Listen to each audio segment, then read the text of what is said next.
Léa Glidia, activiste. Monsieur le Président, merci pour cette explication sur l'emploi, parce que c'est une inquiétude pour nous tous ici, de ceux qui sont de la mouvance comme des opposants. Nous vous remercions sincèrement parce qu'aujourd'hui, on a vraiment compris que ce n'était pas contre nous, mais c'était pour nous. Merci. Je voudrais vous demander, nous sommes à la porte de 2026. Faites-nous la confidence de qui va vous remplacer, qui peut oser comme vous. C'est qui? C'est qui? Oui, moi j'ai pas de dauphin. Malheureusement. Mais, je veux regarder parmi les gens, ceux qui sont ici, ceux qui ne sont pas ici, ceux qui sont vous et consorts, je vais regarder. Et puis je vais dire, mais, comme j'ai des amis, j'ai des parents, j'ai des voisins, j'ai les Béninois, les concitoyens, et il y a moi-même aussi. Je veux que le Bénin, demain, me donne du bonheur, du plaisir, plus que j'en ai connu même dans le passé. Donc je vais être attentif à ceux ou celui qui sera capable de faire encore mieux que moi.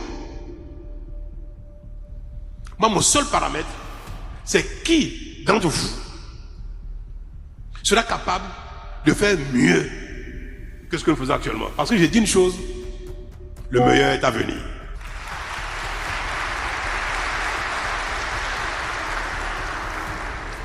Le meilleur est à venir. Donc, je serai actif pour aller chercher.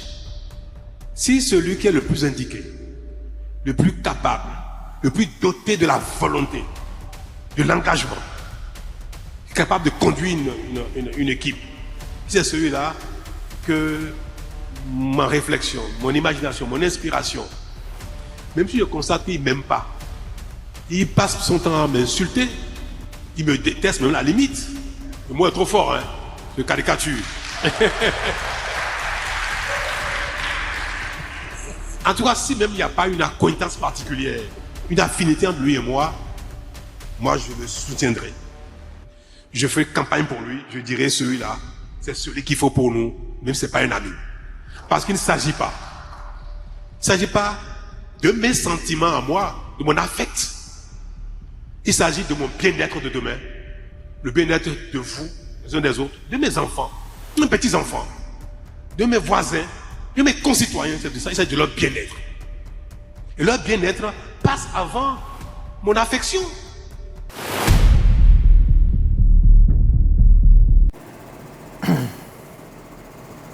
Talon, il a l'intention de partir. En le voyant parler, on sent quand même que lui, il veut partir. Il ne veut plus rester au pouvoir. Pour le moment, c'est ça son idée, il veut partir. Et moi, je pense que c'est une très bonne solution. En organisant les élections sans vous présenter. Parce que ça va être une très bonne chose.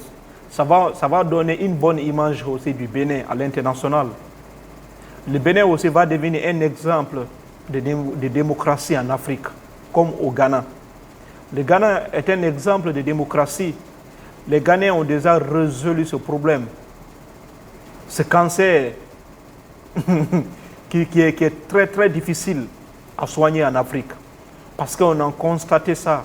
C'est très difficile de nos jours, surtout en Afrique francophone, de voir un ancien président. C'est très difficile. Tous les présidents veulent rester au pouvoir à vie. Oui, si un président vient, il ne veut pas partir, il veut rester au pouvoir. Et Talon veut faire une exception. Ça va être vraiment une très bonne chose. Parce que c'est le nom du Bénin qui sera vu à l'international.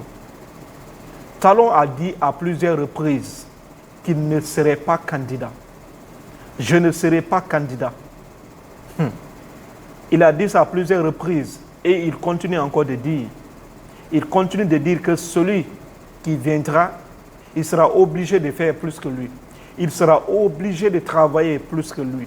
Et ça, c'est une fierté. C'est une fierté. Mais on va essayer de comprendre comment est-ce qu'il va choisir la bonne personne. Mais on va essayer de voir la personne qui sera choisie. Oui, parce qu'il ne s'agit pas de partir. Mais en partant, il faut choisir un bon candidat qui va représenter votre parti. C'est ça le problème. Trouver la bonne personne. Parce qu'on sait souvent en Afrique, tu peux choisir quelqu'un pour te présenter. Mais si la personne est élue, parfois il te crée aussi des problèmes. C'est ça qui fait aussi que nos dirigeants ne veulent pas quitter au pouvoir. Ils veulent rester là-bas à vie. Oui. Tous les présidents de l'Afrique francophone ne veulent pas partir.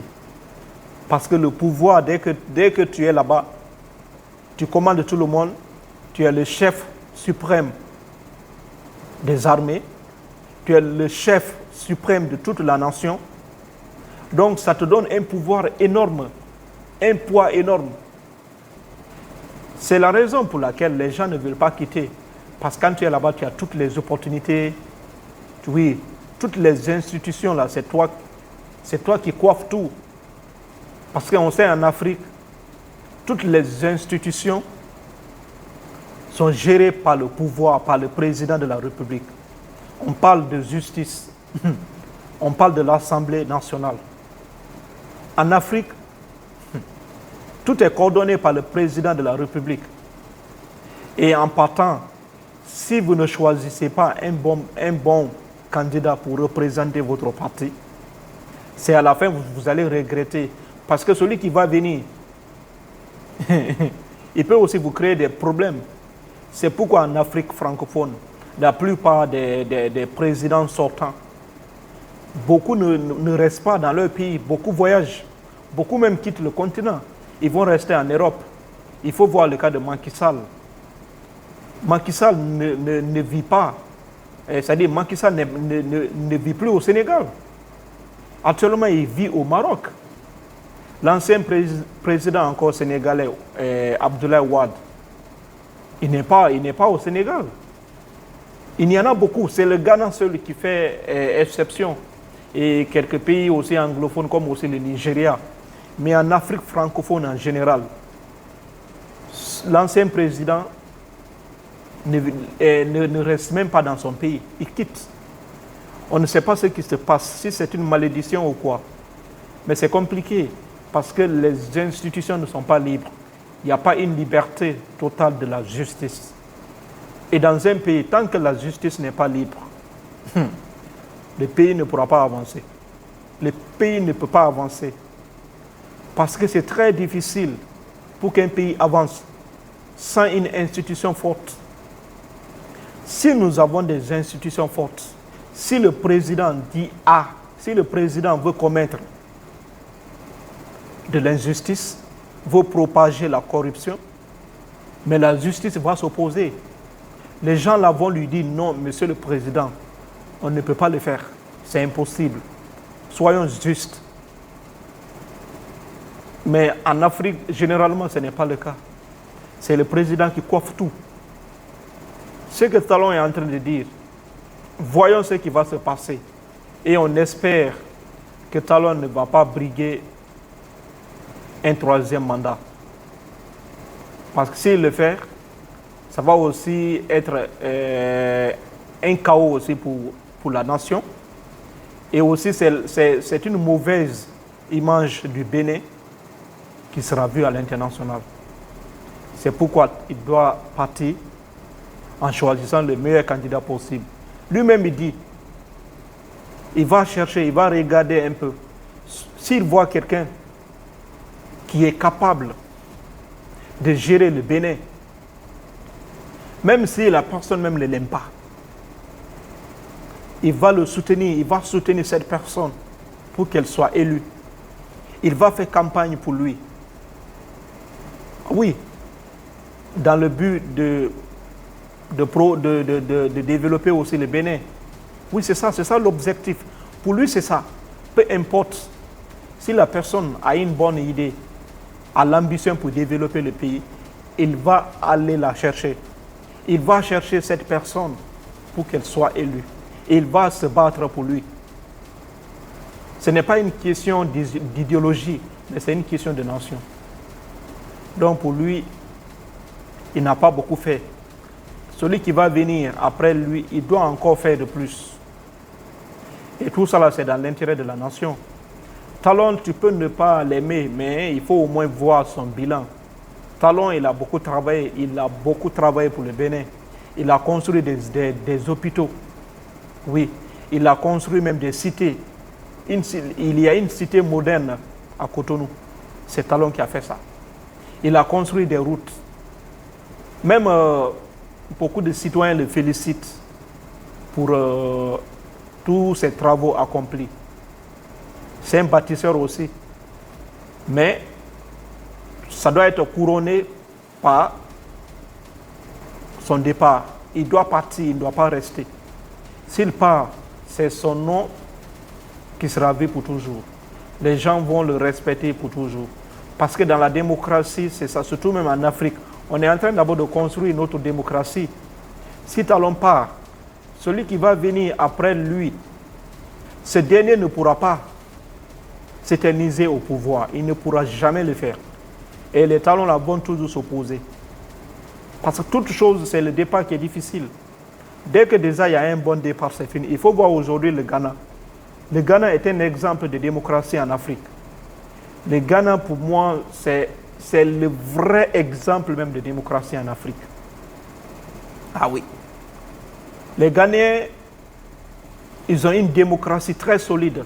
C'est pourquoi souvent les Occidentaux viennent souvent là-bas pour se faire soigner. Il y a de très grandes entreprises internationales au Ghana, à Accra, à Koumassi, à Tema, etc. À Tema, il y a beaucoup de grandes institutions au Bénin et au Ghana. Le Ghana, c'est un exemple de démocratie. Et donc, il faut aussi que les autres pays africains suivent aussi le Ghana. On peut faire une élection. Et le jour de la proclamation des résultats, les gens vaguent à leur occupation. Mais dans beaucoup de pays africains, c'est d'abord difficile. Après les élections, même programmation des résultats, là, proclamation des résultats, c'est difficile. Après l'élection. Quand il y a l'élection dans beaucoup de pays africains, c'est d'abord difficile d'organiser. C'est encore difficile de voir les résultats. Mais le Ghana, ce n'est pas le cas. Et le Sénégal aussi, ce n'est pas aussi le cas. Le Sénégal, le résultat sort sans problème, sans aucune manifestation. Et l'opposition et le perdant applaudit le vainqueur. C'est ça qui fait avancer une nation. Et si Talon veut aussi laisser une bonne image, c'est maintenant là qu'il doit le faire. Il doit partir dans la dignité, dans la prospérité. Comme ça, les gens vont l'honorer à jamais. Bon, c'était mon analyse. Laissez-moi aussi en commentaire ce que vous en pensez. Merci.